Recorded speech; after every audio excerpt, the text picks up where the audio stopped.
বুঝিনি বলেই তো জিজ্ঞেস করলাম। আমার যে তোমাকে লাগবে।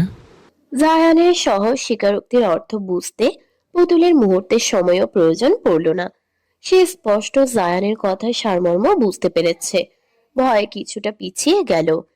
জায়ান দেখল তার পিছিয়ে যাওয়া মুহূর্তেই ধপ করে তার মেজাজ যেন জ্বলে উঠল। প্রত্যেকবারই কোনো না কোনো ভাবে তাকে ছুতে গেলে মেয়েটা এভাবে ছিটকে দূরে সরে যায়, যেন জায়ান কোনো পরপুরুষ। সব থেকে বড় কথা, এই জিনিসটাতে জায়ানের নিজের কাছেই নিজেকে খুব ছোট ও নগণ্য লাগে। তার ছোঁয়া কি পুতুলের কাছে ঘেন্না লাগে? কেন করে এমন পুতুল? রাগ লাগলেও নিজেকে যথাসম্ভব সামলে নিয়ে সাধারণ গলায় বলল। সরে যাচ্ছ কেন? পুতুল কিছু বলল না, ধীরে ধীরে আরো পিছাতে লাগলো। জায়ান একটা লম্বা দীর্ঘশ্বাস ছাড়ল। নিজেও নিঃশব্দে পুতুলের দিকে এগিয়ে গেল। পুতুলের দুই হাত নিজের দুই হাতের মুঠোয় আটকে নিয়ে মাথা নিচু করে মনের মধ্যে জমিয়ে রাখা সমস্ত কথাকে সাজিয়ে নিল। তার পক্ষে আর সহ্য করাটা সম্ভব নয়। নিজের পাশে তারই অর্ধাঙ্গিনী শুয়ে থাকে, অথচ সে ছুতেও পারে না। এটা শুধু জায়ান কেন, কোনো পুরুষই সহ্য করতে পারবে না। যতই হোক সে একজন পুরুষ মানুষ। আর কত ধৈর্য ধরবে? আর পুতুল নিজে থেকে কখনোই সম্মতি দিবে না, এটাও সে বুঝে গেছে। এই কয়েক মাসে ইনিয়ে বিনিয়ে অনেকবার পুতুলকে বুঝিয়েছে, পুতুলও বুঝেও অবুঝের ন্যায় থেকেছে। আর সেও তো একজন ছেলে মানুষ। প্রত্যেকটা মানুষেরই একটা দৈহিক চাহিদা আছে। সে অসহ্য ক্লান্ত, নিজেকে আর ধরে রাখতে পারছে না।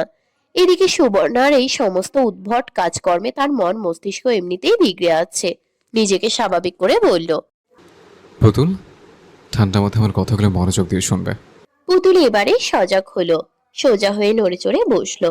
তবে এসির নিচে থেকেও সে অনবরত ঘামছে। কিন্তু কেন ঘামছে? তার কারণ এখনো সে খুঁজে পাচ্ছে না। আর কেনই বা সে এই বিষয়টা সাধারণভাবে নিতে পারছে না। জায়ান থেমে শ্বাস টেনে শীতল ও করুণ গলায় এক প্রকার অনুরোধের সুরে বলল। এভাবে কতদিন দূরে সরে থাকবে? পুতুল, ট্রাই টু আন্ডারস্ট্যান্ড। আমি একজন প্রাপ্তবয়স্ক পুরুষ। আমার নিজের কিছু চাহিদা থাকতে পারে। তুমি আমার স্ত্রী, নিশ্চয় আমার চাহিদায় তুমিই পূরণ করবে। তুমি যদি আমার প্রতি গাফিল হও, তাহলে আমি কার কাছে যাব? তাহলে আমি কার কাছে যাব? কথাটা যেন তীরের মতো পুতুলের কানে বাজলো। কার কাছে যাবে মানে?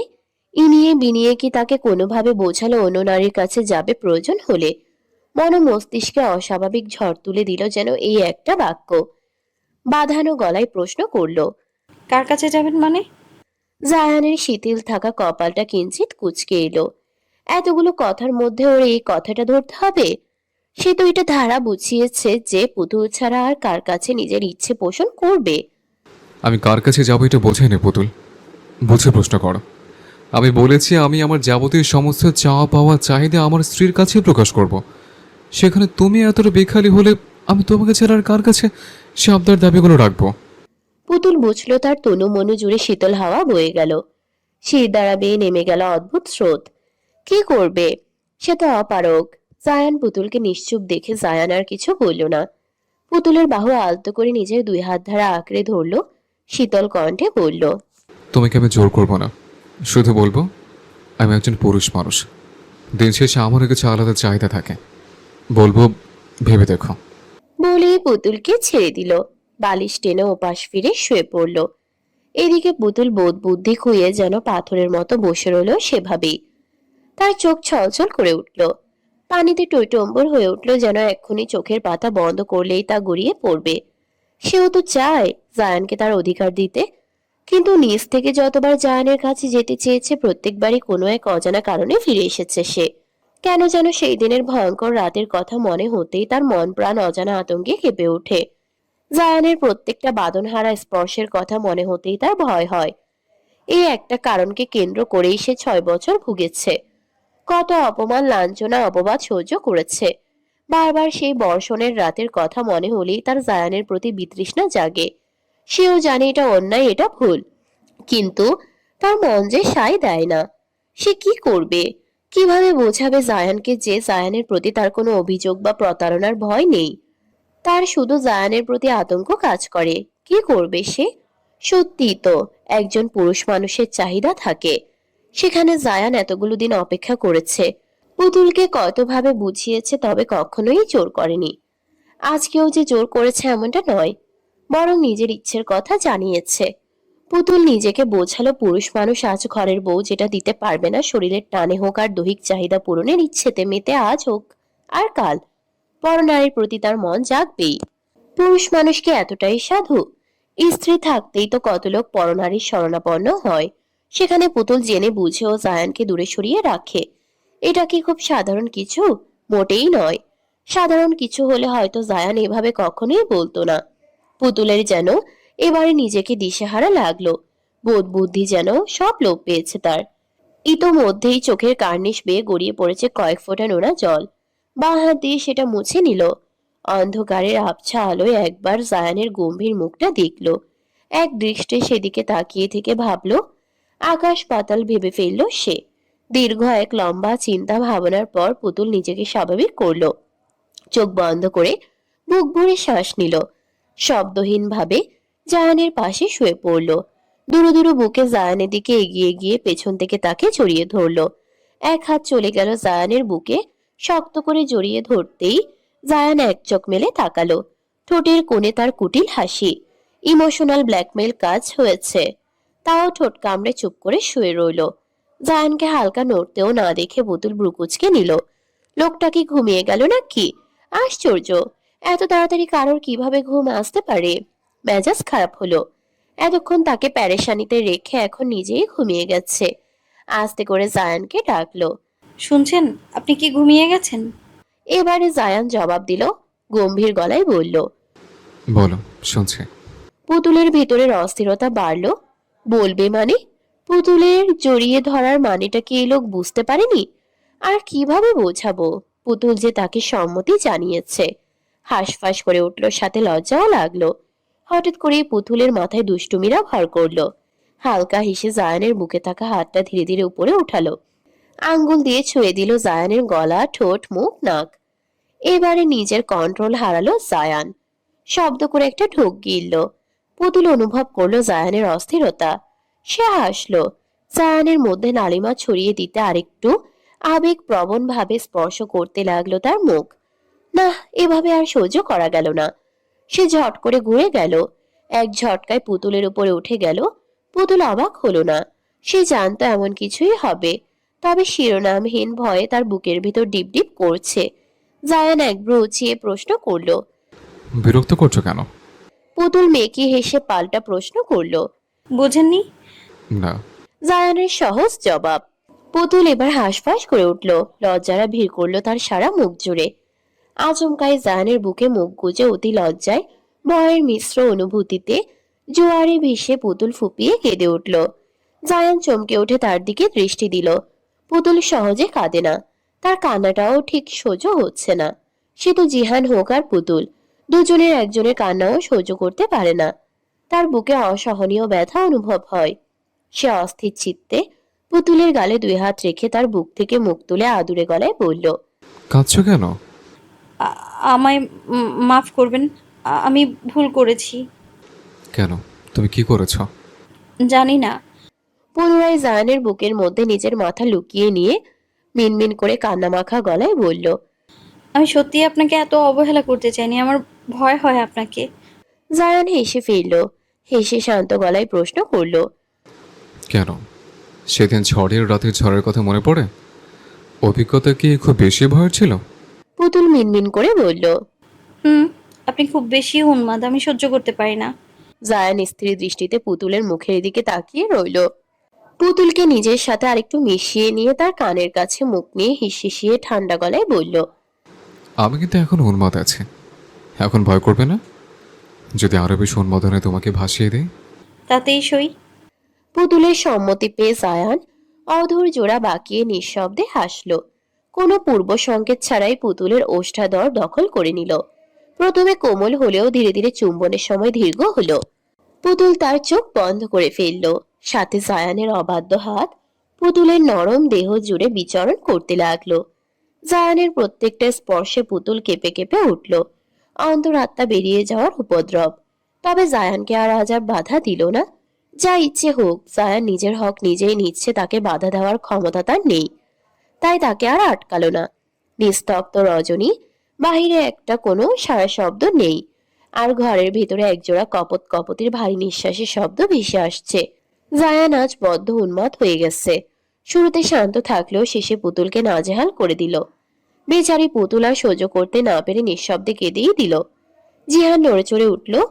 জায়ানের হুঁশ ফিরল, থেমে গেল কিছুক্ষণ, জিহানের দিকে তাকিয়ে রইল। পায়ের কাছ থেকে কমফোর্টার টেনে তারও পুতুলের গায়ে জড়িয়ে নিল। তবে জিহান উঠল না, সেভাবেই নড়ে চড়ে ওপাশ ফিরিয়ে ঘুমিয়ে গেল। জায়ান একটা শান্তির শ্বাস ছাড়ল। ফজরের আজান কানে আসলো।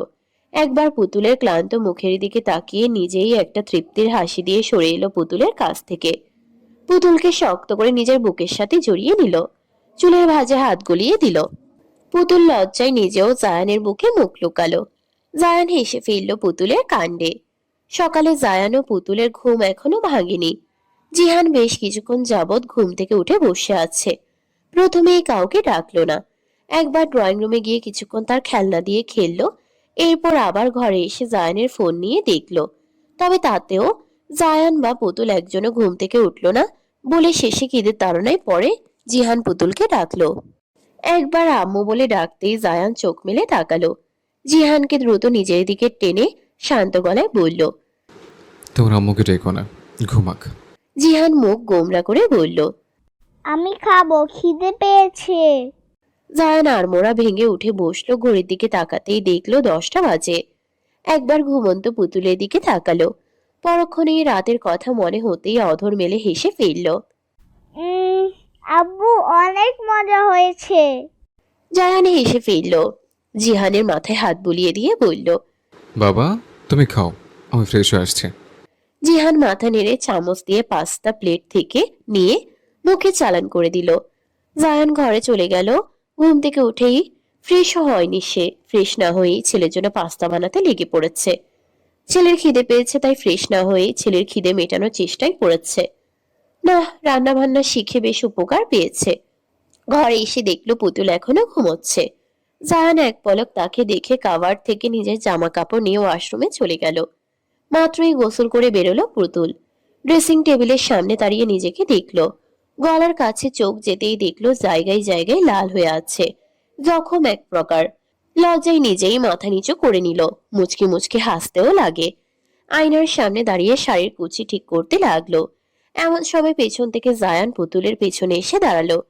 জায়ান দেখলো তাকে একটা লাল রঙের শাড়ি, টাওয়াল পেঁচানো মাথায়, চুল থেকে ঘাড়ে এখনো ফোঁটা ফোঁটা পানি গড়িয়ে পড়ছে।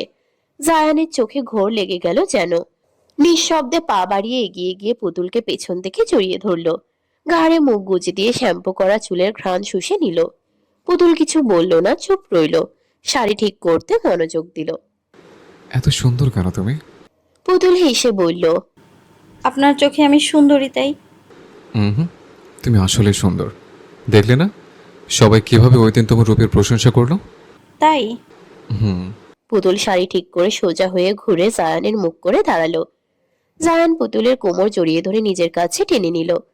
পুতুল জায়ানের শাড়ির উপরেই আঙ্গুল দিয়ে বুকের উপরে আঁকিবুকি করতে লাগলো। কি ব্যাপার মিসেস, আপনাকে একটু বেশি খুশি খুশি লাগছে? জানি না কেন যেন আজ ভালো লাগছে। জায়ান ঠোঁট টেপে হেসে জিভ দিয়ে গাল ঢুলিয়ে টিপ্পনি কেটে বলল, তাহলে আজ রাতেও জেগে থাকো, কালকের দিনটাও ভালো কাটবে। জায়ানের বেহায়া প্রস্তাবে পুতুল নাকমুখ কুঁচকে তাকালো। এবারে জায়ান ফিক করে হেসে ফেলল। খট করে দরজা খোলার শব্দে দুজনে ঘাড় ঘুরিয়ে সেদিকে তাকালো। জিহানকে রাগে ফুঁসতে দেখে জায়ান পুতুলকে ছেড়ে জিহানের দিকে এগিয়ে গেল।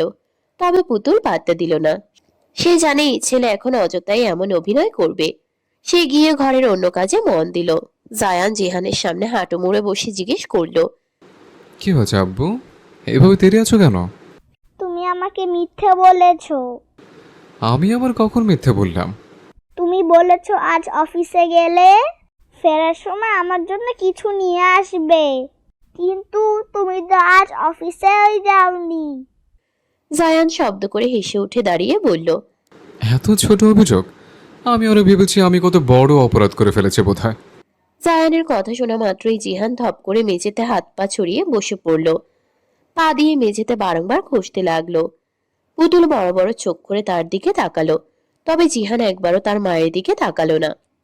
একবার যদি পুতুলের চোখ গরম দেখতো তাহলে আর মেঝেতে বসে থাকার সাহসটা দেখাতো না। জায়ান আর চোখে পুতুলকে দেখলো, এমন ভাবে জিহানের দিকে তাকিয়ে আছে যেন এক্ষুনি এসে তুলে এক আছাড় দিবে। পুতুলকে সে চেনে, এমনিতেই ধুমধাম দু একটা রোজই জিহানের পিঠে পড়ে। সে ছেলেকে বাঁচাতে দ্রুত তাকে জোর করে মেঝে থেকে তুললো।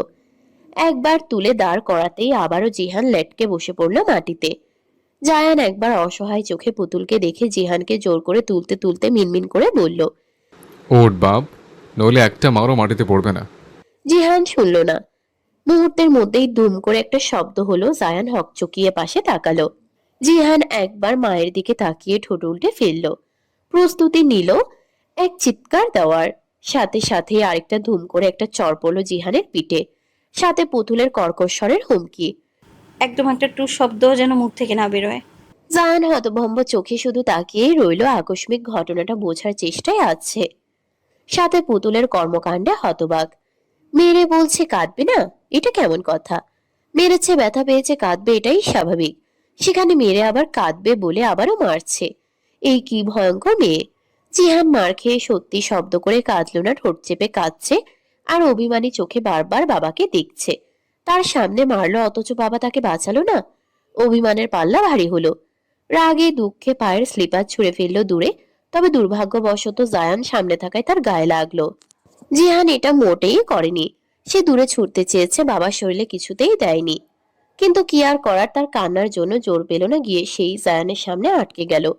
জিহানের এমন আচরণ দেখে পুতুল তাকে এক হাতে হ্যাচকা টানে বসা থেকে তুলল। সপাটে আরেকটা চড় দিল জিহানের ফর্সা গালে। অসভ্য কোথাকার! বেয়াদবি শিখেছিস? বাবার গায়ে জুতো মারছিস, সেগুলো শিখিয়েছি আমি তোকে? বলেই জিহানকে ঝাঁকালো। জিহান এবার নিজেকে বাঁচাতে শব্দ করে কেঁদে উঠল। জিহানের আচরণে জায়ানও কিছুটা অবাক হয়েছে। তবে চোখের সামনে এভাবে জিহানকে বারবার মারায় জায়ানের মেজাজ বেশ বাজেভাবে বিগড়ে গেল। ঝটকা মেরে জিহানকে পুতুলের থেকে ছাড়িয়ে বেশ উচ্চস্বরেই বলল, যথেষ্ট হয়েছে। কিছু বলছেন ভেবে সুযোগ পেয়ে গেছ? এভাবে মারছো কেন? কাছে এটা চোখে পড়ছে না? আশ্চর্য! এটা কেমন শাসন? ও অন্যায় করেছে, আপনি শাসন না করে উল্টো ঝাড়ছেন। শাসন তুমি করেছ, আমি কেন করতে যাব? তাছাড়া আমার সাথে করেছে, তুমি কেন আঘাত করবে? বেয়াদব হচ্ছে ও, এখনই এমন করছে, বাকি দিনগুলো কি করবে? সবার সাথেই এমন বেয়াদবি করবে ও? করুক, আমার ছেলে, আমি বুঝে নেব। জায়ান একরোখা ভাবে জবাব দিল। পুতুলের রাগ হলো বেশ, কিন্তু জায়ানেরও সমান রাগ দেখে আর কথা বাড়ালো না। একবার রাগী চোখে জিহানকে দেখে ঘর থেকে হনহন করে বেরিয়ে গেল। এমনিতেই জিহানের মাটিতে বসে গড়াগড়ি খাওয়াটা দেখে রাগ হলো। আবার জায়ানের গায়ে জুতোটা লাগাই মেজাজ একেবারে তুঙ্গে চলে গেছে। বেয়াদবি তার একদমই পছন্দ না, সে এতে প্রশ্রয়ও দেয় না। রাগে গজগজ করতে করতে সোফায় গিয়ে বসলো। এদিকে জায়ান একবার কান্নারত জিহানকে দেখে তাকে কোলে তুলে নিল। জিহান রাগে অভিমানে জায়ানের কোল থেকে নামতে চাইলে অনবরত মুচড়া মুচড়ি করতে লাগলো। জায়ান হেসে তাকে আরো শক্ত বাঁধনে আটকে নিল। জিহান এবারে ফুপিয়ে কেঁদে উঠল, যেটা জায়ানের ভালো লাগলো না। মনের ভিতরে খচখচ করতে লাগলো। জিহানের চোখ মুখ মুছে দিল। ইতোমধ্যেই চোখের পিসি জোড়া লাল হয়ে গেছে, নাকের ডগাও লাল হয়েছে। জায়ানের মায়া হলো এমন কান্না দেখে। কি হয়েছে আব্বু, কি বলো মানিক? জিহান এবারে জায়ানের গলায় মুখ গুজে দিল। কিছুক্ষণ ফুপিয়ে কাঁদলো। হঠাৎ রাগের কথা মনে হতেই জায়ানের গলায় নিজের ছোট ছোট দাঁত দ্বারা শক্ত করে কামড়ে ধরল। জায়ান চোখ মুখ খিচে নিল, মনে মনে বলল, হ্যাঁ, রাতে তোর মা কামড়েছে, আর এখন তুই কামড়া। বাকি রাখবি কেন? মুখে কিছু না বলে দাঁতে দাঁত চেপে ব্যথা সহ্য করতে চাইলো, জিহানকে ছাড়ালো না। জিহানকে এখনো সরাচ্ছে না দেখে জিহান পূর্বের তুলনায় কামড়ের শক্তি আরো বাড়ালো। দাঁতে নিজের সমস্ত জোর প্রয়োগ করলো। জায়ান এবারেও চুপ, কোনো রকম বাধা দিল না দেখে জিহান এবারে নিজেই ছেড়ে দিল। নিজের কান্না বলে পিটপিট করে বাবার দিকে তাকালো। এত জোরে কামড় দিল, তারপরেও কি বাবা ব্যথা পায়নি? কষ্ট হয়নি? জায়ান শান্ত গলায় প্রশ্ন করলো। শেষ? রাগ কমেছে? জিহান কিছু বলল না। ঘাড় অন্যদিকে ঘুরিয়ে নিয়ে নিজের ডান হাত দিয়ে নাক ঘষল। সাথে সাথে হাত ভরে গেল সর্দি দিয়ে। কান্নার জন্য আগেই নাক সর্দি দিয়ে জমাট বেঁধেছিল, এতক্ষণ সেটাই নাকের ভিতর পিলপিল করছিল। জায়ান দীর্ঘশ্বাস ফেলে পকেট থেকে টিস্যু বের করে প্রথমে সর্দি লেগে থাকা হাত পরিষ্কার করলো। এরপর নাক মুখ পরিষ্কার করে দিল। তাকে নিয়ে বেডে বসলো। জিহান গিয়ে বেডের এক কোণে শুয়ে পড়ল, কমফোর্ট দিয়ে নিজেকে আপাত মস্তক ঢেকে নিল। ছেলের বাচ্চামিতে জায়ান হেসে জিহানের শরীরের কমফোর্টার টেনে সরিয়ে দিতেই জিহান এবারে চিৎকার করে উঠল।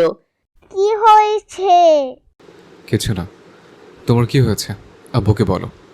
জিহান নাক টেনে অভিমানী সুরে বলল। আম্মু আমাকে মারলো, তুমি আটকাওনি। সরি আব্বু, আমি বুঝতেই পারিনি তোমার আম্মু যে এমন করে বসবে। পরে তো বকে দিলাম, তুমি শোনোনি? জিহান তাও কিছু বলল না, অন্যদিকে মুখ করে শুয়ে রইল। তোমার মায়ের রাগ কেন আমার উপর বাড়ছে? তুমি আমাকে বাঁচালে না কেন? বললাম তো সরি, আর হবে না। আচ্ছা চলো বাইরে যাই, তাহলে রাগ কমবে। জিহান চোখ তুলে তাকালো। দোনা মোনায় পড়ে বেড জুড়ে গড়াগড়ি খেলো। এরপর জায়ানকে ভালো করে দেখে গাল ফুলিয়ে বলল। জায়ান বিজয়ী হাসি দিল, জিহানকে পাজা কোলে নিয়ে বলল। কখন যাবে? চলো রেডি হই। পুতুল, পুতুল। ড্রয়িং রুম থেকে হন্তদন্ত হয়ে ঘরে প্রবেশ করলো পুতুল। জায়ান পুতুলকে দেখে বলল। শাড়ি চেঞ্জ করতে হবে না, এটাই সুন্দর। শুধু একটু তৈরি হয়ে নাও। কেন? জায়ান জিহানকে প্যান্ট পরাতে পরাতে বলল। তুমি আমার ছেলেকে মেরেছ, আমার বাবার মুড ঠিক করতে এখন করতে যাব। পুতুল মুখ ভেঙচি খাটলো, জিহান আর চোখে চাইলো। আমি যাব না, আপনারা গিয়ে ঘুরে আসুন। জায়ান জিহানের চুল ঠিক করতে করতে গম্ভীর গলায় বলল। কোনো বাহানা শুনবো না পুতুল, রেডি হয়ে এসো। আমার ভালো লাগে না, আমি বাড়িতেই বেশ আছি। জায়ান জিহানকে ছেড়ে পুতুলের সামনে দাঁড়িয়ে তার বাহু আঁকড়ে ধরে শীতল কণ্ঠে বলল। পুতুল, আমি বুঝতে পারছি তোমার অস্বস্তির কারণ। জীবনের 4 দেওয়ালের বাইরেও একটা জীবন আছে। জীবন খুব সংক্ষিপ্ত। এই সংক্ষিপ্ত জীবনের স্বামী সন্তান নিয়ে লাইফ এনজয় না করলে আর কি উপভোগ করবে? প্লিজ, ভালো লাগছে না, ভালো লাগে না, এইসব এক্সকিউজ দেবে না। আমার ইচ্ছা করে স্ত্রী সন্তান নিয়ে সময় কাটাতে। যাও, লক্ষ্মী মেয়ের মতো রেডি হয়ে এসো। পুতুল আর কিছু বলতে পারল না। কি বলবে? এভাবে বললে কি আর কিছু বলা যায়? তবে সত্যি পুতুলের একদমই ইচ্ছে করছে না যেতে। রেডি হতে চলে গেল। একটা নীল রঙের টি শার্ট আর কালো রঙের প্যান্ট পরে জায়ান ড্রেসিং টেবিলের সামনে দাঁড়িয়ে নিজের চুলে ব্রাশ চালালো। পুতুল তীক্ষ্ণ চোখে তা দেখল। লোকটা এত সুদর্শন কেন? কেন তাকে এত আকর্ষণীয় লাগে? কে বলবে তার একটা ছেলে আছে? দেখলেই তো তাকিয়ে থাকতে ইচ্ছে করে। দেখলে শুধু দেখতেই ইচ্ছে করে, মনে মনে ঈর্ষা জন্মালো। তার মতো নিশ্চয়ই এমন অনেক নারী জায়ানকে দেখে এভাবে তাকিয়ে থাকে। থাকেই তো, নিশ্চয়ই থাকে। মনের মধ্যে জন্মানো রাগকে সামলে নিল, মুখ ফুটে কিছু বলল না। আর চোখে জায়ান একবার পুতুলকে দেখলো। নিজের দিকে এভাবে তাকিয়ে থাকতে দেখে হেসে বলল। এভাবে দেখো না, নজর লেগে যাবে। আপনাকে এত সুন্দর হতে কে বলেছে? এত সুন্দর কেন? নিজের অজান্তেই স্বীকার করে নিল। জায়ান হেসে আয়নার সামনে থেকে সরে পুতুলের সম্মুখে দাঁড়িয়ে শান্ত গলায় বলল। যেন তোমাকে দেখে অন্য মেয়েরা হিংসে করে, তাই। মানে? মানে এটাই, আমার পাশে যখন মেয়েরা তোমাকে দেখবে তখন তোমাকে দেখে ওদের হিংসে হবে যে তুমি আমার মেসেজ। তোকে আমি কেন পাঠিয়েছি আর তুই কি করছিস? এতদিন সময় লাগে? একটা পুরুষ মানুষকে কবজা করতে পারছিস না? বেশ উত্তেজিত স্বরে কথাটা বলল লুৎফা তালুকদার। সুবর্ণ মুখটা কালো করে বিরক্ত গলায় বলল। তোমার ছেলে খুব বউভক্ত, অন্য কোনো মেয়ের দিকে তার নজরই নেই। মন তো দূরের কথা। ওই বউ ভক্তার জন্যই তো এত পরিকল্পনা। যেভাবেই হোক ওই মেয়ের থেকে আমার ছেলেকে দূরে রাখতেই হবে। চিন্তা করো না, যা করেছি এমনিতেও এখন শান্তিতে থাকতে পারবে না। বলেই সুবর্ণা খাট থেকে উঠে দাঁড়ালো। লুৎফা তালুকদার মাথা নেড়ে সম্মতি জানালো। এখন বুঝি তার একটু শান্তি লাগছে, নিজেকে হালকা হালকা লাগছে। সেও লুৎফা তালুকদার নিজ সন্তানের অবহেলা সে সহ্য করছে। এমনি এমনি কি সব ছেড়ে দিবে? তার ছেলেও তার হবে, আবারও ভরা সংসার হবে তার। মাঝে শুধু পুতুল নিজের জীবন খোয়াবে।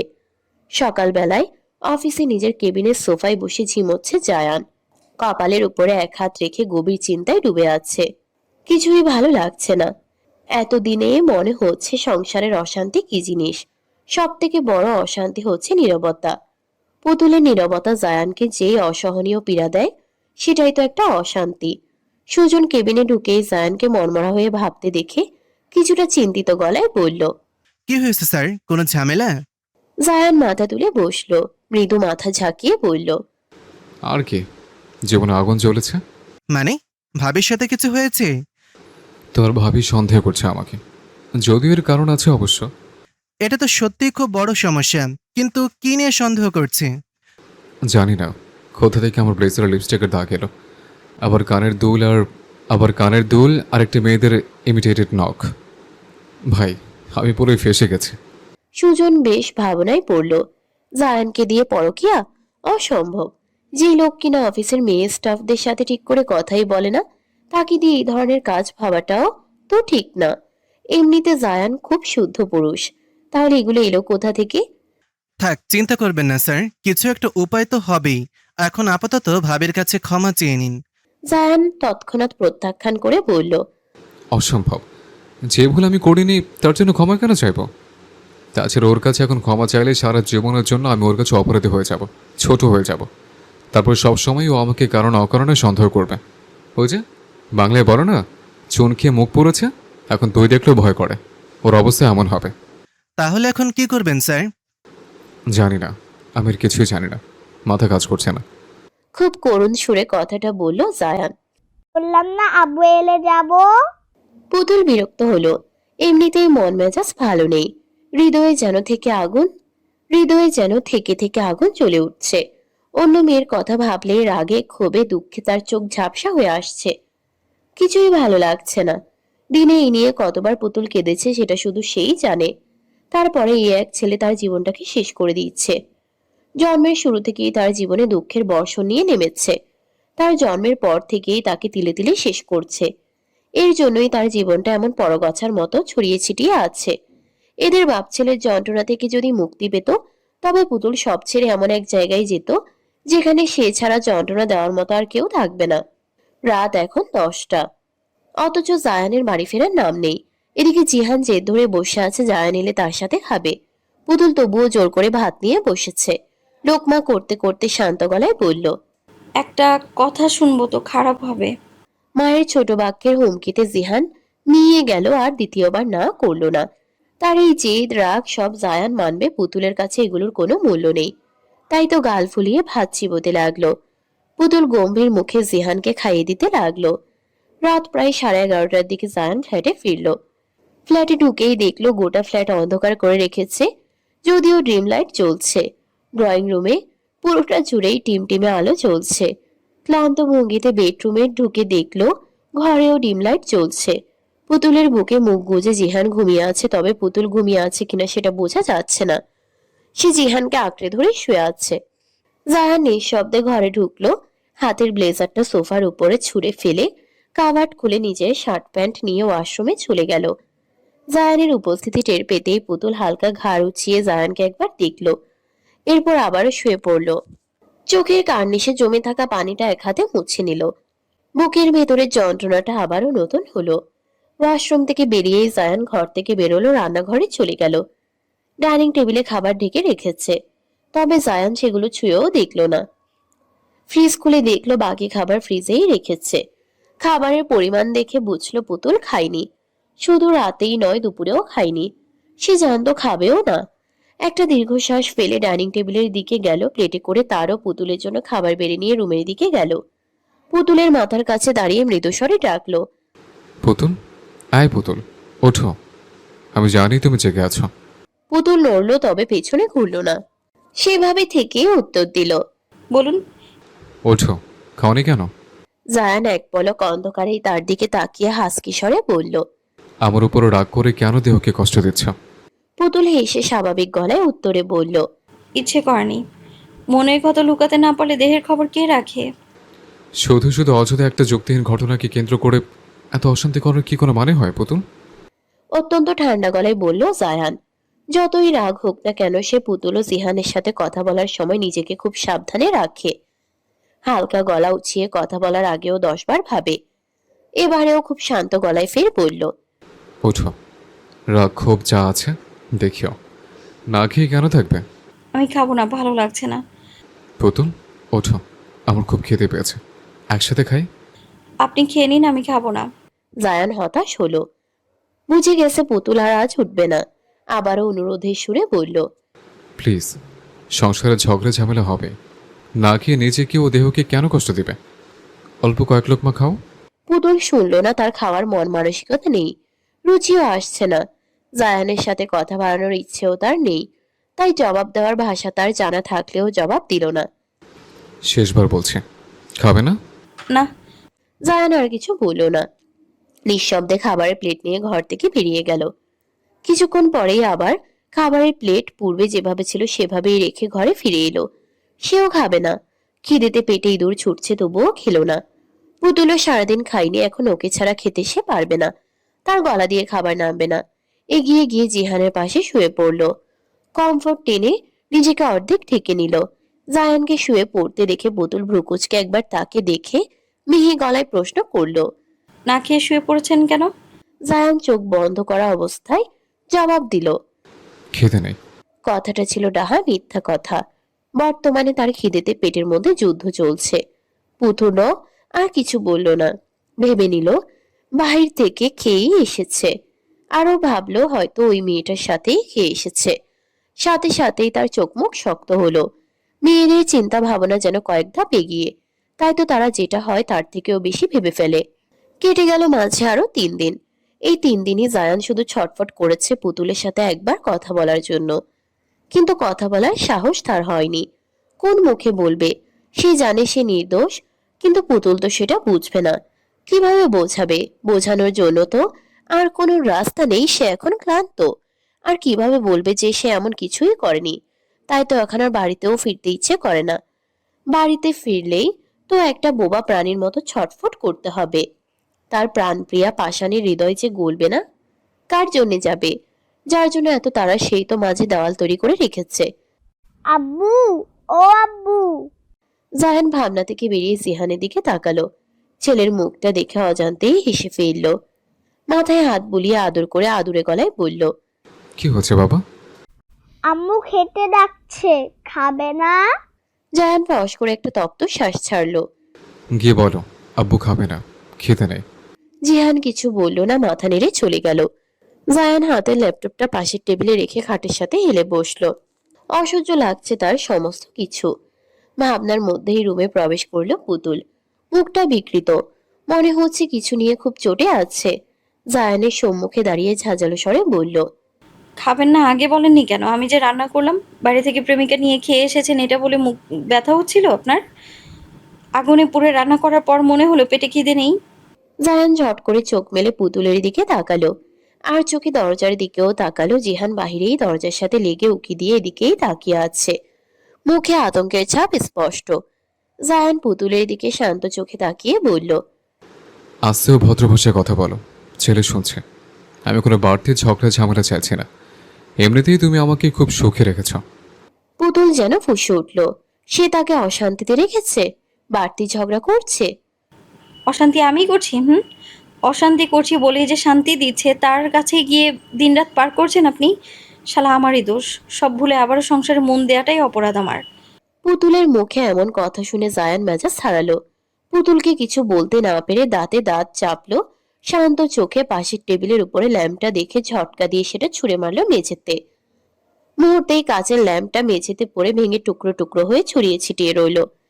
পুতুল যেন কেঁপে উঠল, কয়েক কদম পিছিয়ে গেল।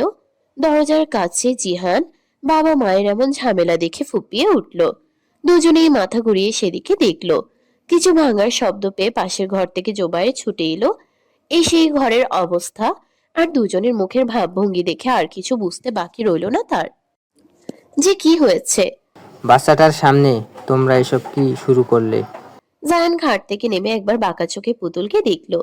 জিহানের দিকে তাকাতেই তার চোয়াল শক্ত হলো। জোবায়েরকে বলল, জিহানকে নিয়ে যা। জোবায়ের শুনল। ঘর থেকে বেরিয়ে জিহানকে কোলে নিয়ে নিজের ঘরে গিয়ে দরজা আটকে দিল।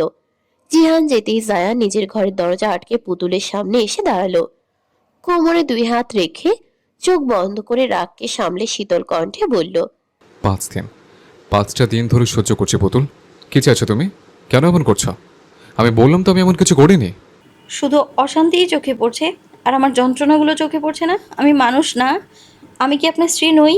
আপনার পাশে অন্য মেয়ে দেখলে আমার খুব ভালো লাগবে? স্বামীর ব্লেজারে অন্য নারীর বস্ত্র, সাজের জিনিস দেখলে সেটা সহ্য হবে? খারাপ লাগবে না আমার? আর কিভাবে বললে তুমি বুঝবে এগুলোর মালিক কে? আমি জানি না। হ্যাঁ, মানছি এসব দেখলে কোনো মেয়েরই মাথা ঠিক থাকে না, তবে তোমার তো বুঝতে হবে এগুলো আমি চিনি না। জায়ান থামলো। পুতুল সেভাবেই গাঢ় হয়ে দাঁড়িয়ে রইল। তুমি কি চাইছো সেটা বলো। কি করলে তুমি এই সব কিছু বন্ধ করবে? আমার আর ভালো লাগছে না। আমি 5 দিনেই পুরো ক্লান্ত পুতুল। অফিসের এত কাজ করে দিন শেষে একটু শান্তির জন্য বাড়িতে আসে, সেখানে এত অশান্তি আর মাথায় ধরে না। পুতুল কিছু বলল না, চুপ করে দাঁড়িয়ে রইল। জায়ান দেখলো তাকে, এগিয়ে গিয়ে পুতুলের বাহু ধরে তাকে খাটে নিয়ে বসালো এবং নিজে মেঝেতে হাঁটু ভেঙে পুতুলের সামনে বসলো। পুতুলের হাত দুটো নিজের 2 হাতের মুঠোয় পুরে নিজেকে খুব অসহায় রূপে ধরা দিয়ে আকুতি ভরা কণ্ঠে বলল, আমি সত্যি বলছি, আমি তোমার বিশ্বাসের খেয়ানত করিনি। তারপরও তোমাকে বিশ্বাস করানোর মতো প্রমাণ আমার কাছে নেই। থাকলে তোমার এত তিক্ত কথা আমি শুনতাম না। পুতুল, আমি প্রমিস করছি জীবন আর এমন কিছু ঘটবে না। আমি তোমাকে ছুঁয়ে কথা দিচ্ছি, কখনো তুমি আর এমন কিছুই দেখবে না। তবুও চুপ করে থেকো না। তোমার চুপ করে থাকাটা আমার কাছে পৃথিবীর সব থেকে কঠিনতম শাস্তি। সে থামলো। তার গলা ধরে আসছে। পুরুষ মানুষ নাকি কাঁদে না? কই, জায়ানের যে এখন কান্না পাচ্ছে, তার যে আর ভালো লাগছে না। যেই 5টা দিন পুতুলের নীরবতায় কেটেছে, এই 5টা দিন যেন 5 যুগের মতো কাটছে। ঝগড়ার থেকেও বড় অশান্তি হচ্ছে চুপ থেকে নীরব প্রতিবাদ করা। এই কয়দিন ভুলেও পুতুল জায়ানের সাথে একটাও টু শব্দ পর্যন্ত করেনি। জায়ান একটা ঢোক গিলে বলল, পুতুল, কথা বলো। আর কত চুপ করে থাকবে? তুমি তো কিছু না বলে আমাকে শাস্তি দিয়ে যাচ্ছ। আবার তো শাস্তি দিচ্ছ যে অপরাধ আমি করিনি। এতক্ষণে পুতুল মুখ খুলল। একটা লম্বা শ্বাস টেনে বলল, বহু বছর আগে আমার এক খালাতো বোনের জামাইকে দেখেছিলাম পরকীয়া করে সন্তানের সাথে কেমন আচরণ করেছে। এরপর আমার বোনটা এত কিছু সহ্য করতে না পেরে আত্মহত্যা করে মরেই গেল। ছোট মেয়েটা মা হারা হয়ে বাবা থাকতেও এতিমের মতো বড় হতে লাগলো। এসব দেখে আমার ছেলেদের প্রতি রাগ লাগতো, তাদের প্রতি ঘৃণা জন্মালো।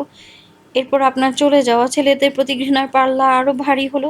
জানেন, আমার না পরকীয়া নামক জিনিসটার প্রতি এতটাই অনীহা যে কারোর মুখে শুনলেই রাগ হয়। যেখানে আমারই স্বামীর একই কাজ করলে আমি কি মেনে নিতে পারবো সেটা? আচ্ছা, যেহেতু আপনি বলছেন, আমি আপনাকে বিশ্বাস করছি। কি করব? আপনাকে ছেড়ে যাওয়ার ক্ষমতা আমার নেই।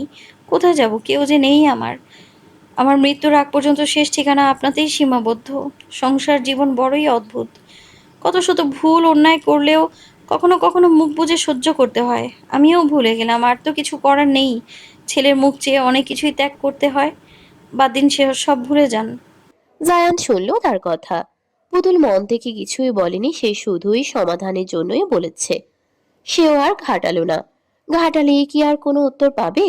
তার একটাই আফসোস থেকে যাবে, অপরাধ না করেও দোষী হয়ে থেকে যাবে নিজের স্ত্রীর কাছে।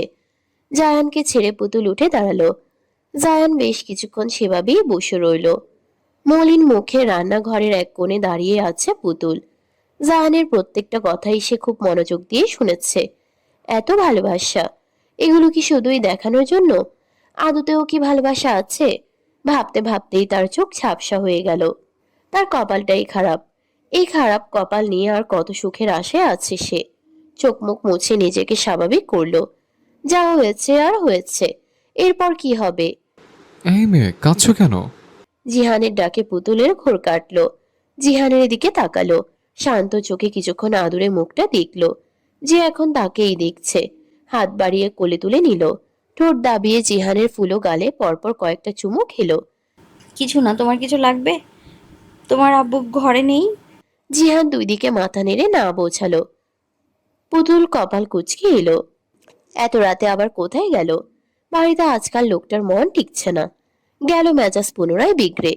রাগে গজরাতে ঘরের দিকে গেল। ড্রয়িং রুমে জোবায়েরকে দেখে প্রশ্ন করল। আপনার ভাই কোথায় গেছে? জোবায়ের ফোন থেকে চোখ সরিয়ে ঘাড় দুলিয়ে বলল। বাহিরের দোকানে গেছে সম্ভবত। পুতুল শুনল। জিহানকে নিয়ে ঘরে চলে গেল। রাত 12টা, পেছন থেকে জায়ান পুতুলকে জড়িয়ে ধরল। পুতুল ফুপিয়ে উঠল। কাঁদছে বুঝতে পেরেই জায়ান এক ঝটকে উঠে বসল। পুতুলের কাঁধে মৃদু ধাক্কা দিয়ে অস্থির গলায় বলল, আমি তো এখনো তোমাকে ধরিয়ে নেই। সুখে। চিন্তার মধ্যেও জায়ানের হাসি পেল। সে ঠোঁট কামড়ে বলল। তাহলে কোন চোখে কাঁদছো? জায়ানের এহেন বেহায়া ইঙ্গিতে পুতুলের মেজাজ খারাপ হলো। তাও কিছু বলল না, চুপ করে শুয়ে রইল। জায়ান হেসে আবারও বলল, এই, তুমি আজকেও খাওনি? ওঠো, এখনই ওঠো, খাবে। খাবো না। জায়ান এবার কণ্ঠকে খাদে নামিয়ে খুব নাটকীয় ভঙ্গিতে বলল, জান্টুস, ওঠো না। না খেয়ে থাকলে ঝগড়া করার শক্তি পাবে কোথায়? পুতুলের যেন এবারে রাগে নিজের চুল ছিঁড়তে ইচ্ছে করলো। আপনি কি একটু চুপ করতে পারেন? জায়ান হাসি আটকে বলল, আবার রেগে যাচ্ছ? আচ্ছা, একটু ছড়া বলি শোনো। রাগ করো না সুন্দরী, কিনে দেবো রেশমে চুড়ি। কে বলেছে তুমি বোকা? তুমি একটা তেলা বোকা। বলেই আবারও গর্বের সহিত প্রশ্ন করলো, বলো, ছড়াটা কেমন হয়েছে? ছি, কি জঘন্য ছড়া! ভালো লাগলো না? আচ্ছা যান, আরেকদিন আরেকটা নতুন কবিতা শোনাবো। এখন ওঠো, খাবো, খেতে পেয়েছে। উফ, আপনি আমায় বিরক্ত কেন করছেন? এসব অশ্লীল শব্দ এখন কেন উচ্চারণ করছো? আমার মুড চলে আসে। পুতুল এবারে ঘুরে সরাসরি জায়ানের দিকে দৃষ্টি দিল। ভিজা চোখে তার দিকে তাকিয়ে বলল। একটু শান্তি দিতে পারেন? জায়ান পুতুলের হাত ধরতেই এক ঝাড়ায় তার হাত সরিয়ে দিয়ে চেঁচিয়ে বলল। আপনি আবার আমায় ধরেছেন। বলেছি না ওই হাতে আমায় ছোবেন না। জায়ান ঠোঁট চেপে ধরল হাসি আটকানোর জন্য। পুতুলকে আরেকটু রাগিয়ে দিতে বলল। আরে মাত্রই প্রেমিকাকে বুঝিয়ে শুনে ব্রেকআপ করে এসছে, এখন আর তোমাকে ছোতে কি প্রবলেম? পুতুল এবারে আটকে রাখা কান্না আর বাত মানল না, ঝরঝর করে কেঁদে দিল। রাগে সারা শরীর জ্বলে উঠছে থেকে থেকে তার। আরে বাহ, সুন্দরীকে কাঁদলে দেখে আরো বেশি সুন্দর লাগে। থেমে আবারও বলল। জান্টুস, সোনামনা পাখি। পুতুলের কান্নার শব্দ বাড়ল। রাগে ও দুঃখে ইচ্ছে করলো হাতের কাছে সব ভেঙে গুড়িয়ে দিতে। সে কাঁদছে আর লোকটা মজা উড়াচ্ছে। পুতুলকে আরো জোরে কাঁদতে দেখে জায়ান ঠোঁট বাঁকিয়ে হেসে আবারও বলল। হ্যাঁ জান্টুস, বিরিয়ানি খাবে? আমি এনেছি, খুব মজা। ওই যে কাচিডের নামে রেস্টুরেন্ট আছে না, ওখান থেকে এনেছে। পুতুল কান্না থামিয়ে তার দিকে তাকালো। সে এখানে বিরহের সাগরে ভাসছে, আর এই লোক বিরিয়ানি নিয়ে পড়েছে। তার কান্না না থামিয়ে তাকে সান্ত্বনা না দিয়ে উল্টো পেট পুজো নিয়ে পড়েছে। অসভ্য লোকটা, ভারী অসভ্য, হারামির জাত। রাগে সারা শরীর কেঁপে কেঁপে উঠছে যেন।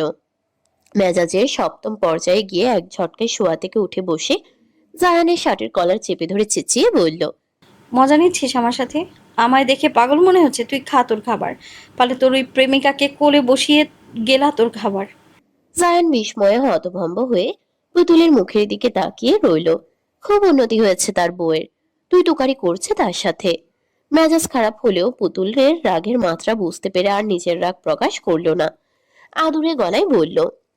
প্রেমিকা তো নেই, বললাম না ব্রেকআপ করেছে। তাহলে এখন তোমাকে করে নিয়ে কেলাই? তুই আমার চোখের সামনে থেকে যা। জায়ান হেসে পুতুলের হাত নিজের কলার থেকে ছাড়িয়ে পুতুলের কোমর জড়িয়ে ধরে নিচের দিকে হ্যাচকা টান দিল। পুতুল হুমড়ি খেয়ে জায়ানের বুকের উপরে পড়ল। পুতুল হকচকিয়ে তাকালো। রাগ করে আর কি করবে, আমার সাথে তো থাকতে হবে। তার থেকে ভালো সব ভুলে ভালোবাসাবাসি করি। সবই দেহের টান। জায়ান ঝটকা দিয়ে পুতুলকে ছেড়ে দিল। সে দেহের টানে পুতুলের কাছে যায়? পুতুলকে কি ভালোবাসে না সে? শীতল কণ্ঠে বলল। যেহেতু বদনাম দিয়েছই, তাহলে বলছি যাও, তোমাকে আমি আর ছুঁয়েও দেখব না। পুতুল ভ্রুযুগল কুচকে ত্যক্ত গলায় বলল। তা ছুঁয়ে দেখবেন কেন? ছুঁয়ে দেওয়ার জন্য তো অন্য একজন আছে, তাই না? তোর মাথা বেয়াদব। বলেই বিছানা থেকে নামে দাঁড়ালো। সুইচ বোর্ড হাতে ঘরের লাইট জ্বালালো। বেড সাইড টেবিলের উপরে থাকা বিরিয়ানির প্যাকেট নিয়ে ঘরের এক কোণে থাকা ডাস্টবিনে ফেলে দিল। পুতুল শান্ত চোখে শুধু দেখেই গেল। জায়ান পুতুলের দিকে তাকিয়ে দাঁতে দাঁত চেপে কথা চিবিয়ে চিবিয়ে বলল। এতদিন অনেক ভালো করে বুঝিয়েছে, কিন্তু তুই তো বোঝার মানুষই নস। আর অসভ্য নারী, পরকীয়া করলে তোকে কেন তো তোষামত করবো? পরে থাক না নিজের মতো, হঠাৎ কোথাকার। জীবনটা আমার ভাজা ভাজা করে দিচ্ছে এই নারী, জীবনটা আমার ভাজা ভাজা করে দিচ্ছে এই এক নারী, সেখানে নাকি আবার আরেক মেয়ে নিয়ে ফুর্তি করব। অনেক সহ্য করছি তোর এই লাফাঙ্গা মার্কা কথাবার্তা। আর একটা বাড়তি কথা বলবি তো আমার থেকে খারাপ আর কেউ হবে না। এটাই লাস্ট বললাম। কাল থেকে দেখব একবেলা না খেয়ে থেকেছিস তো আমার বাড়ি থেকে বেরিয়ে তারপর না খেয়ে থাকবি। আমার বাড়িতে সব চলবে না। বলিয়ে হন হন করে ঘর থেকে বেরিয়ে গেল। পুতুল শুধু নির্বিকার ভঙ্গিতে শুনেই গেল। কাল রাতের আগে বাড়ি থেকে বেরিয়ে অফিসে এসেছিল জায়ান। অফিসে তার কেবিনের সাথেই লাগোয়া একটা ছোট 2 কামরা ফ্ল্যাট আছে। এটা শুধু তার কেবিনেই নয়, মালিক পক্ষের প্রত্যেক কেবিনের সাথে এরকম একটা ফ্ল্যাট আছে। কাল রাতে ফ্ল্যাটে আসার পরেই জায়ানের প্রচন্ড মাথা ব্যথা শুরু হয়েছে। শেষে মাথা ব্যথায় টিকতে না পেরে মাথা ব্যথার ওষুধ ও ঘুমের ওষুধ দুটোই একসাথে খেলো। বেলা এখন 11টা, এখনো তার পুরোপুরি ঘুম ভাঙেনি। মাথার কাছেই ফোনটা কর্কশ্বরে বাজতেই নাকমুখ কুচকে নিয়ে বিছানা হাতড়ে ফোন খুঁজে কানে ধরলো। ও পাশ থেকে জোবায়ের বিচলিত কণ্ঠ ভেসে এলো। কোথায় আছো তুমি? কাল রাত থেকে ফোন করছি, একটা ফোনও তুলছো না। জায়ান ঘুমন্ত স্বরেই বলল। জাহান্নামে এসেছে। ফোনের ওপাশ থেকে পুতুল ভেঙচি কেটে ব্যঙ্গাত্মক গলায় বলল। জাহান্নামেই যাবেন। যা পাপ করছেন ওটা ছাড়া আর কোনো গতি নেই। তুই আবার শুরু করেছিস? জোবায়ের এদের ঝগড়া শুনে বিরক্ত হলো। নিজের হাতে ফোনটা পুতুলের হাতে দিয়ে সোফা থেকে উঠে চলে গেল। পুতুল ফোন কানে নিয়ে সন্দেহী গলায় বলল। কোথায় আছেন আপনি? কণ্ঠ শুনে মনে হচ্ছে এখনো ঘুমাচ্ছেন। কাল সারা রাত কোথায় ছিলেন? কার সাথে ছিলেন? এখন কোথায় আছেন? আবারও সন্দেহ দেখে জায়ানের মাথা ব্যথা ও ঘুমের ঘোরে রাগ লাগলো বেশ। দাঁতে দাঁত পিষে বলল। তোর সতীনকে বুকে জড়িয়ে ঘুমিয়ে আছে রে বেয়াদব নারী। এখনই সরিয়ে দিন না, আর বুকে রাখতে হবে না, বাড়ি চলে আসুন। জায়ান এবারে ফট করে দুই চোখ মেলে তাকালো। একবার ফোনের স্ক্রিনের দিকে তাকিয়ে আবারও চোখ বন্ধ করে নিল। ঘুমন্ত স্বরে বলল। সরবো না, বুকে নিয়েই থাকবো। আপনার বুকে আগুন জ্বলে যাক, সেই বুকে আমি ব্যতীত অন্য নারী শুয়ে আছে। জায়ান ঠোঁট কামড়ে হেসে ফিরল। যেখানেই আছেন এক্ষুনি বাড়ি আসুন। যাব না, তুমি শুধু আমাকে সন্দেহ করো, বারবার মেয়ে নিয়ে খোটা দাও, আমার ভাল লাগে না। আর বলবো না, যা হয়েছে ভুলে যাব সব, সত্যি বলছি। পুতুলের সাথে কথা শেষ করে জায়ান আবারও ঘুমিয়েছিল। হঠাৎ নিজের উন্মুক্ত পিঠে কারোর স্পর্শ পেতেই ঘুম তার হালকা হলো। আচমকাই তার খুব গরম লাগছিল, তাই তো পরনের টি শার্ট খুলে খালি গায়ে উবুর হয়ে ঘুমিয়েছিল। পিঠে কারোর আবেদন মুখে স্পর্শ যেন খুব যত্নে কেউ সারা পিঠ ছুঁয়ে দিচ্ছে এমন অনুভূতি পেতেই সে ঝট করে চোখ তুলে সামনে তাকালো। চোখের সামনে দৃশ্য দেখে অজান্তেই মুখ থেকে তার বেরিয়ে এলো। যারা অশ্রাব্য ভাষা সহ্য করতে পারো না তারা স্কিপ করতে পারো, এই পাঠে কিছু অশ্রাব্য ভাষা ব্যবহার করা হয়েছে। জায়ানের হঠাৎ চিৎকারে মেয়েটা চমকে উঠল। সাথে ঠোঁটের কোণে অদ্ভুত লালিমার হাসি, চোখ মুখে ছিল অন্যরকম কামনার চাহনি। জায়ান শোয়া থেকে উঠে ছিটকে কয়েক কদম দূরে সরে দাঁড়ালো। চোখের সামনের এই খোলা উন্মুক্ত দৃশ্য আর দেখতে পারল না। সুবর্ণার শরীরে শাড়ি পেঁচানো থাকলেও বুকের দিকটায় কোনো কাপড় নেই, শুধুই নেটের কাপড়ের ব্লাউজটা, তাও ভেতরের ফর্সা ত্বক স্পষ্ট দেখা যাচ্ছে। জায়ান দ্রুত দৃষ্টি সরিয়ে অন্যদিকে তাকালো। মনে মনে কয়েকবার তওবা আস্তাগফিরুল্লাহ পাঠ করলো। দাঁতে দাঁত চেপে বলল। নষ্ট নারী কোথাকার, তোর এখানে কে? সুবর্ণা এবারে আবেগী হয়ে এগিয়ে এলো জায়ানের কাছে। জায়ান আরো পিছিয়ে গেল। সুবর্ণা এগোতে এগোতে একেবারে জায়ানের কাছে চলে এলো। জায়ান একেবারে খাটের হাতলের সাথে মিশে গেল। আমার থেকে দূরে যা বলছে। সুবর্ণা আচানক জায়ানকে জড়িয়ে ধরল। জায়ানের শরীর যেন কেঁপে উঠল, ঘেন্নায় গা গুলিয়ে উঠল। ছিছি, এমনিতেই বউ তার সন্দেহ করছে, তার উপরে আবার এই মেয়ে কি শুরু করেছে। সুবর্ণা জায়ানকে জড়িয়ে ধরে কামনার সুরে বলল। আমি তোমাকে ভালোবাসি জায়ান ভাই, আমার তোমাকে চাই। প্লিজ তুমি আমাকে ফিরিয়ে দিও না। জায়ান এক ধাক্কায় সুবর্ণাকে দূরে সরিয়ে দিল। তাল সামলাতে না পেরে সুবর্ণা হুমড়ি খেয়ে পড়ল বিছানায়। তাও যেন থেমে থাকলো না সে, বরঞ্চ কোনো মতে শরীরে লেগে থাকা শাড়ির আঁচলটা একেবারে ফেলে দিল। ফিনফিনে পাতলা শাড়ির আঁচলটা মেঝেতে গড়াগড়ি খেতে লাগলো। সাথে সাথেই দৃশ্যমান হলো সাদা ধবধবে দেহটা। চিকন নেটের কাপড়ের ব্লাউজের উপর থেকে কাপড়ের নিচের আস্তরণ বোঝা যাচ্ছে। জায়ান চোখ মুখ খিচে বন্ধ করে ফেলল। দ্রুত পায়ে দরজার দিকে এগিয়ে গেল, কিন্তু গিয়েও হতাশ হলো দরজাটা বাইরে থেকে লক করা। ডাকলেও কেউ শুনবে না। সুবর্ণা আবারও পেছন থেকে এসে জড়িয়ে ধরলো জায়ানকে। দুই হাত বাড়িয়ে জায়ানের মুখে রেখে আবেগী গলায় বলল। দেখো আমাকে, কি নেই আমার মধ্যে, সব আছে। একবার সুযোগ দিয়ে দেখো না প্লিজ, এভাবে দূরে সরিয়ে দিও না। আমি তোমাকে ভালোবাসি। ওকে নিচে শরীর হেফাজত কর। সবটাই তোমার জন্য। জায়ান দাঁত খিচে নিজেকে সুবর্ণার বাঁধন থেকে ছাড়াতে ছাড়াতে বলল। জায়ান যাওয়ার তালুকদারের রুচির এতটা দুর্ভিক্ষ হয়নি যে ঘরে পড়ির মতো বউ রেখে বাইরের খোলা প্যাকেটের সস্তা জিনিসে মুখ দেবে। সুবর্ণা যেন থামছেই না। নিজের হাতে জায়ানের উন্মুক্ত বুকে ঠোঁট ছুঁয়ে দিতেই জায়ান বোধ বুদ্ধি খুইয়ে সুবর্ণার চুলের মুঠে খামচে ধরল। রাগে তার চোখ লাল হয়ে গেছে, মস্তিষ্কে যেন দাবানলের মতো আগুন জ্বলছে। একটা মেয়ে কতটা নির্লজ্জ বেহায়া হলে এই ধরনের অসভ্যতা করতে পারে, তাও একটি বিবাহিত পুরুষের সাথে। সুবর্ণাকে ধরে দেওয়ালের সাথে তার মাথা টুকে দিল। যে মস্তিষ্ক থেকে আমাকে নিয়ে এসব অশ্লীল চিন্তা ভাবনার জন্ম হয়েছে, সে মস্তিষ্ক রেখে কি লাভ? বলেই আরেকবার তার মাথা ঠুকে দিল। সাথে সাথেই সুবর্ণার মাথা ফেটে গল গল করে স্রোতের মতো রক্ত পড়তে লাগলো। জায়ান দেখেও যেন দেখলো না, দাঁত খিচিয়ে বলল, খুব জ্বালা শুরুটা, তাই না? তাহলে আমার কাছে কি করছিস? ক্ষণকে মগে পতিতালে খুলে বস, আমাকে অপবিত্র করে দিলি। সুবর্ণাকে ধাক্কা দিয়ে মাটিতে ফেলে দিল। সুবর্ণা মাথায় আঘাত পেতেই জ্ঞান হারালো। জায়ান একেবারে জন্যেও তার দিকে ফিরে তাকালো না। এগিয়ে গিয়ে বিছানা থেকে তার ফোন নিয়ে কাউকে কল করলো। স্যার অনেক হয়েছে, এবারে তো চামড়া উঠে যাবে। জায়ান তবুও শুনল না। এক প্রকার তুলো দিয়ে বুকে ঘষতে ঘষতে বলল, ছি, ভাবলেই বউ চলে আসছে। কি এক অসভ্য! ছি, আমার বউয়ের সম্পদে ভাগ বসিয়ে দিচ্ছি রীতিমতো। ইস আল্লাহ, এই জীবনে আমি আমি কিভাবে সরাবো?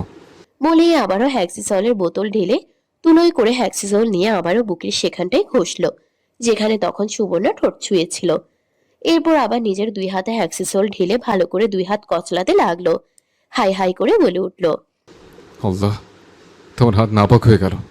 কি করলি রে সুবর্ণা? আরেকবার চোখের সামনে পেলে তোকে কুকুরের মতো পেটাবো। সুজনের কান ঝাঁঝা করলো। তার স্যার এসব গালিও দিতে পারে? আগে তো কখনো শোনেনি। বুঝলো লোকটা খুব বিরক্ত ও রেগে আছে। রেগে থাকারই কথা, কত বড় একটা বিপদ সীমা পার করে এসেছে। স্যার আপনার হাহতা শেষ হলে একটা কথা বলতাম। জায়ান হাত কচলাতে কচলাতে উত্তর দিল, বলো। আপনার জন্য একটা দারুণ খবর আছে। সেটা তো বলতে বলেছে, বলো। সুজন একটা ল্যাপটপ রাখলো জায়ানের সামনে। কিছুক্ষণ টাইপ করে কয়েকটা ভিডিও অন করলো। জায়ান শুরুতে এতটা পাত্তা না দিলেও পরক্ষণেই ভিডিওতে চলতে থাকা ঘটনা দেখে তার চক্ষু চড়ক গাছ। অবিশ্বাস্য প্রকাশ করে বলল, এটা কোথায় পেলে? স্যার আমি সকালেই দেখেছি, কি একটা ভেবে আমি এমনি এমনি সিসিটিভির ফুটেজ চেক করছিলাম, হঠাৎ এটা আসবে আমি বুঝতেও পারিনি।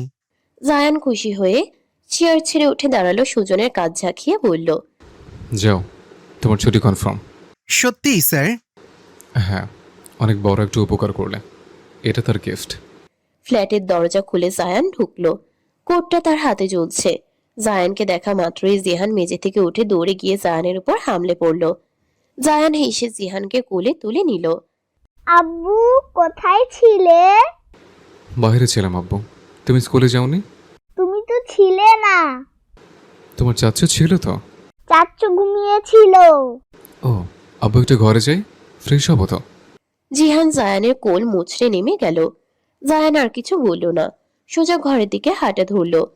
রান্নাঘরের সামনে দিয়ে যাওয়ার সময়ে একবার জোর গলায় ডাকলো, পুতুল, একবার ঘরে এসো। জায়ানের ডাক পেয়ে পুতুল ছুটল ঘরের দিকে। হিসেব নেওয়ার আছে না সারা রাত কোথায় ছিল। ঘরে এসেই দেখলো জায়ান নিজের শার্ট খুলছে। পুতুল মাত্রই মাছে হলুদ মরিচ মাখাচ্ছিল, তাই তো তার হাতেও হলুদ মরিচ লেগে আছে। জায়ান পুতুলের দিকে না তাকিয়েই বলল, ওই ব্লেজারটা কোথায়? আর ওই কানের দুল আর নখগুলো বের করো। পুতুল ভ্রু কুচকে তীক্ষ্ণ গলায় বলল, কেন? দরকার আছে, বের করো।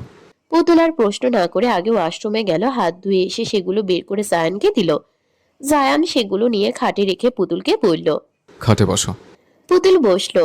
জায়ান হাঁটু মুড়ে মেঝেতে পুতুলের সামনে বসে খাটের উপর নিজের ল্যাপটপ রেখে কিছুক্ষণ টাইপিং করলো। এরপর একটা ভিডিও অন করে পুতুলের সামনে ধরলো। ভালো করে দেখো। পুতুল শান্ত চোখে সেদিকে তাকালো। পরপর কিছুক্ষণ দেখতেই তার কপালের পরপর কয়েকটা ভাঁজ পড়ল। প্রথম একটা ভিডিওতে দেখাচ্ছে জায়ানের ফাঁকা কেবিনে। যখন জায়ান ছিল না, ঠিক তখন সুবর্ণা জায়ানের কেবিনে ঢুকলো। আর কিছুক্ষণ এটা সেটা নাড়াচাড়া করে এরপরই চেয়ারের হাতলের উপরে থাকা জায়ানের ব্লেজারের ভেতরে সাদা অংশের বুকের দিকে নিজের ঠোঁট ছুঁয়ে লিপস্টিকের দাগ স্পষ্ট করলো। এটা দেখে পুতুলের চোখ বড় বড় হলো। কি বেহায়া মেয়ে! কত বড় একটা ঘটনা তৈরি করেছে এই মেয়ে। পরপর জায়ান আরেকটা ভিডিও ফুটেজ অন করলো। সেখানে একইভাবে দেখাচ্ছে ফাঁকা কেবিনে ঢুকে জায়ানের ব্লেজারের পকেটে কানের দুল রাখলো, নখ রাখলো। সবটা দেখে পুতুল যেন স্তব্ধ হয়ে রইলো। চোখের পলক ফেলতেও যেন ভুলে গেছে। জায়ান ল্যাপটপ অফ করে বসা থেকে উঠে দাঁড়ালো। খাটের উপর থেকে সেই ব্লেজারটা নিয়ে মেঝেতে ফেলে দিল।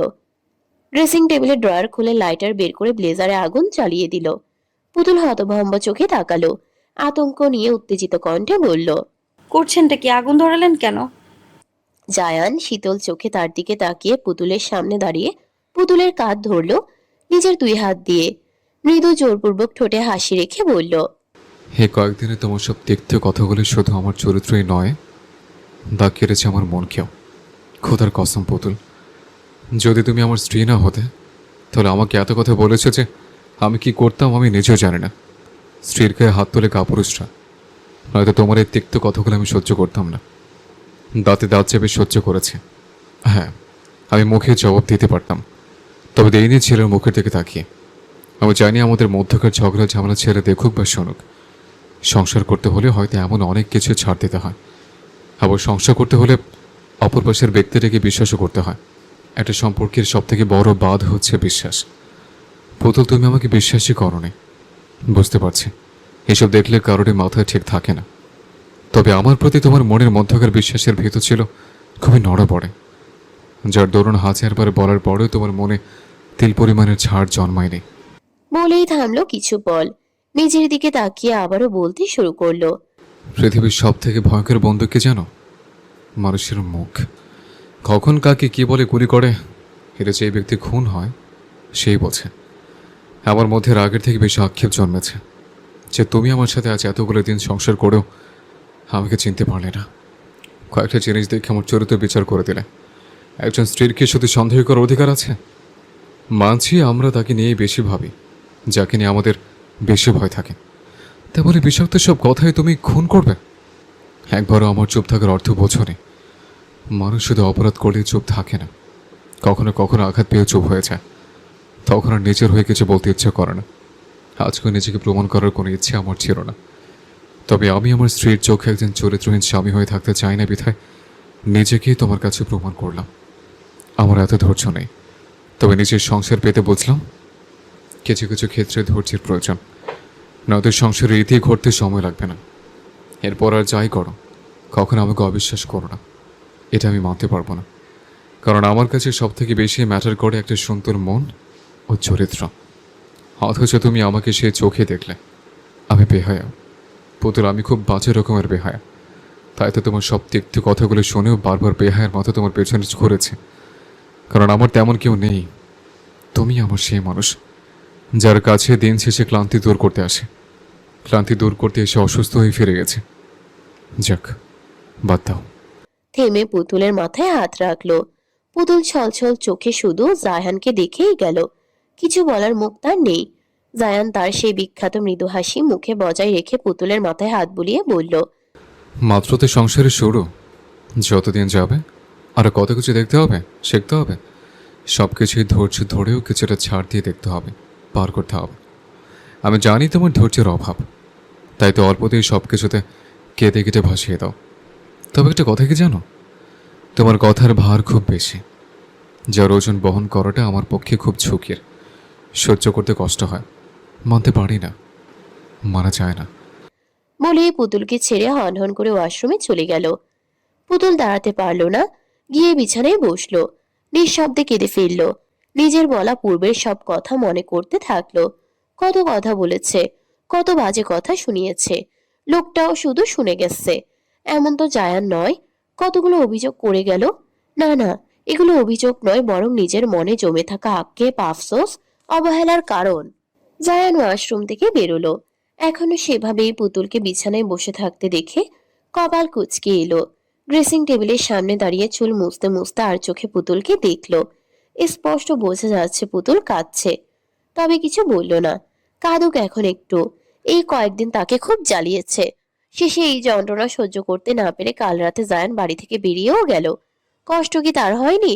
সারাক্ষণ বুক ভার হয়েছিল, অসহনীয় যন্ত্রণায় শুধু কাতরিয়েছে। ফাঁকায় ঢোক গিলে খাড়ি গায়ে ঘর থেকে বেরিয়ে গেল। দাঁড়িয়ে দাঁড়িয়ে পুতুলের কান্না দেখতে পারবে না, তার সহ্য হবে না। জায়ানকে ঘর থেকে বেরোতে দেখে পুতুল মাথা তুলে তাকালো। এখন তো লোকটার সামনে যেতেই লজ্জা করছে। কোন মুখে যাবে? তাও চোখ মুখ মুছে বিছানা থেকে উঠে দাঁড়ালো। একবার পুড়িয়ে যাওয়া ব্লেজারের দিকে তাকালো। এটাকে নিয়েই তো কত কিছু। একটা তাচ্ছিল্য করে হেসে হাঁটু ভেঙে মেঝেতে বসে সে পুড়ে ছাই হওয়া সবকিছু পরিষ্কার করে নিল। ঘর থেকে বেরোলো। ড্রয়িং রুমে আসতেই দেখলো জিহান আর জায়ান হাসাহাসি করছে। পুতুলকে এক পলক জায়ানকে দেখে রান্নাঘরে চলে গেল। হাতে কোনো কাজই উঠছে না, বারবার হাত কেঁপে কেঁপে উঠছে। কি থেকে কি হয়ে গেল? সব হয়েছে ওই সবর্ণার জন্য। ওকে একবার সামনে পেয়ে, 1 মিনিট, সুবর্ণা অফিসে কি করছে? ওর তো অফিসে কোনো কাজ নেই। আর জায়ানই বা জেনে বুঝে কেন সুবর্ণাকে অফিসে জায়গা দিয়েছে? প্রশ্নে প্রশ্নে তার মস্তিষ্ক ভারী হয়ে এলো। হাতের খুন্তিটা রেখে রাগে রণচণ্ডী মুখ করে রান্নাঘর থেকে বেরোলো। জায়ানের সামনে গিয়ে দাঁড়ালো। পুতুলকে নিজের সামনে দাঁড়িয়ে থাকতে দেখে জায়ান আর চোখে একবার দেখে এক প্রকার পুতুলকে এড়িয়ে জিহানের সাথে দুষ্টুমিতে মত্ত হলো। পুতুল ভ্রুকুচকে তাকিয়ে তীক্ষ্ণ গলায় বলল,